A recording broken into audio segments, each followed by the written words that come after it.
Hey guys, it's Ariana Brivieska. If you're new here, welcome. I talk all about stocks, real estate, and just entrepreneurship in general. In today's video, we'll be talking about credit cards. Before we get into it though, let me just go ahead and promote all my socials. I know I usually don't say this, but go subscribe because we're about to hit 8,000 subs. Also, below in the description is my website link where you can receive guidance from me through Zoom on stocks, crypto, NFTs, social media marketing, website design, basically just like how to build a business too. But yeah, that's pretty much it for the intro. Let's get right into it.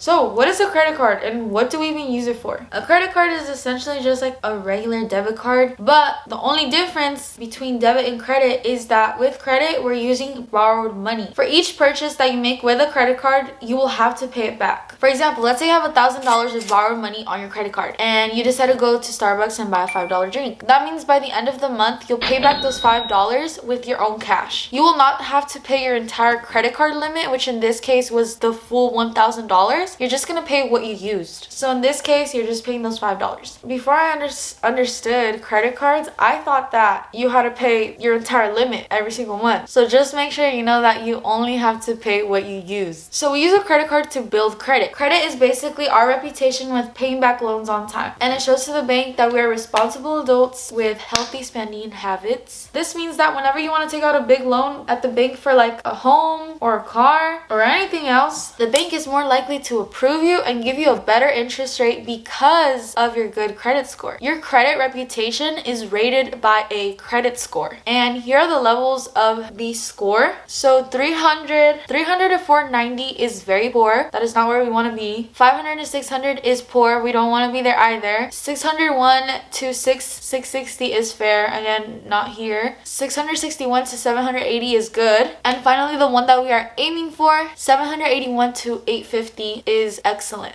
So what credit card am I starting off with? I'm starting off with the Discover It secured credit card. As a beginner, I want to do the secured credit card because I have no experience with credit. I'd rather be patient, try it out with just the secured credit card, and that way I won't mess with my credit score. The Discover card is also one of the only secured credit cards that have rewards and no annual fees. Some of these rewards are that they give you 2% cash back on purchases like gas and restaurants on up to $1,000. You also get unlimited 1% cash back on all your other purchases. Plus, you get 2 times unlimited dollar for dollar match of all the cash back you've earned at the end of your first year. Now, I feel like this is also like a tactic that credit card companies use to get you to spend more money with that credit card, which in a second, I'm gonna tell you why you shouldn't be spending your entire credit card limit. You'll understand once we get towards like the end of the video, but yeah, stay tuned. The other good thing about this credit card is it has no annual fees. We do not want to start off with a credit card that has an annual fee. Just make sure that's an instant disqualification if you're looking for a credit card. Make sure it has no annual fees. Another thing, the APR is 22.99%, which is basically interest on the credit card if you miss a payment. So this will not, you will not pay interest if you don't miss a payment. So just be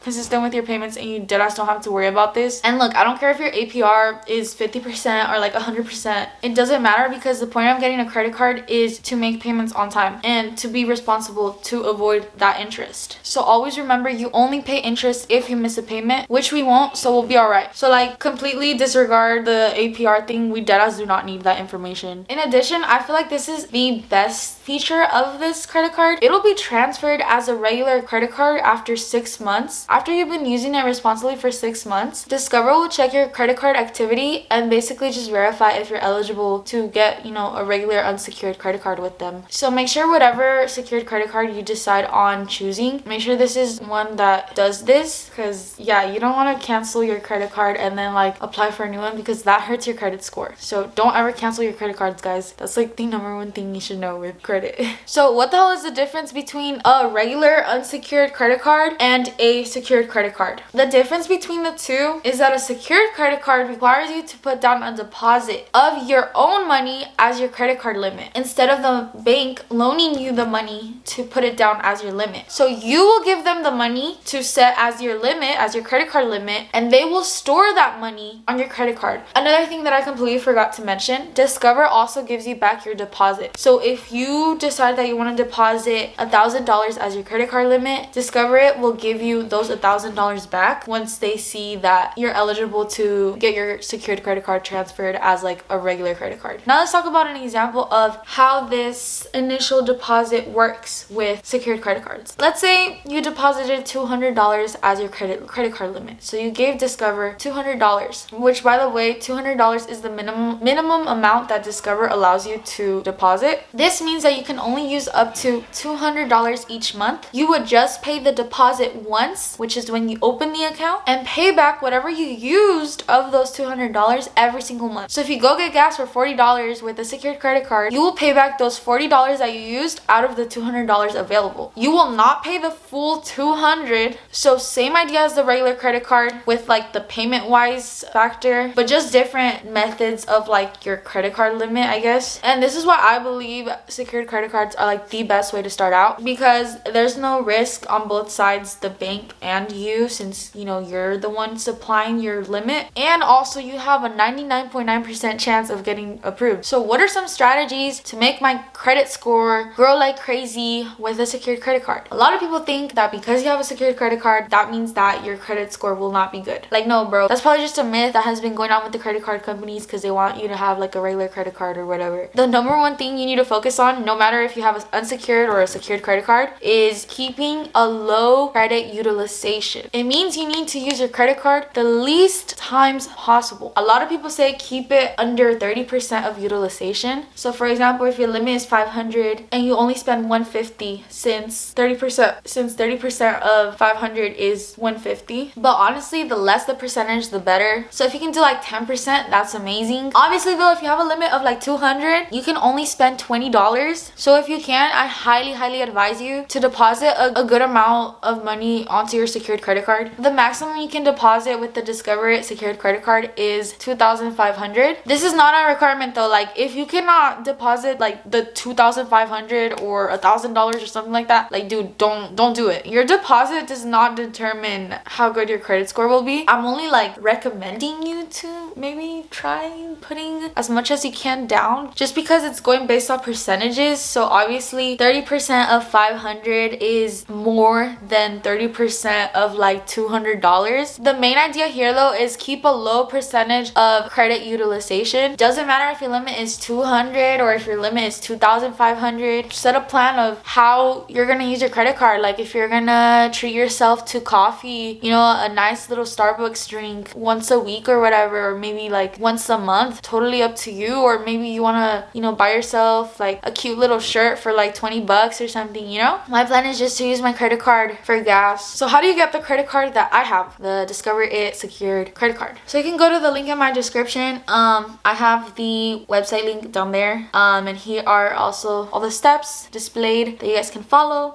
It's a super easy application process. It's basically just ask you if you're employed and how much money you make annually. And then once you're done with the application, I think it would approve you. It approved me instantly, and I'm self-employed. So like, yeah, it has a bunch of options of like your type of employment. Drop any other questions or tips you have in the comments. You know, let's all help each other out. You never know if your question is a question another person is asking, or if, you know, your advice could help me or could help somebody else. Also, drop down below what credit card you have if you already own a credit card. That'll be pretty interesting, you know, to see who has similar credit taste, I guess.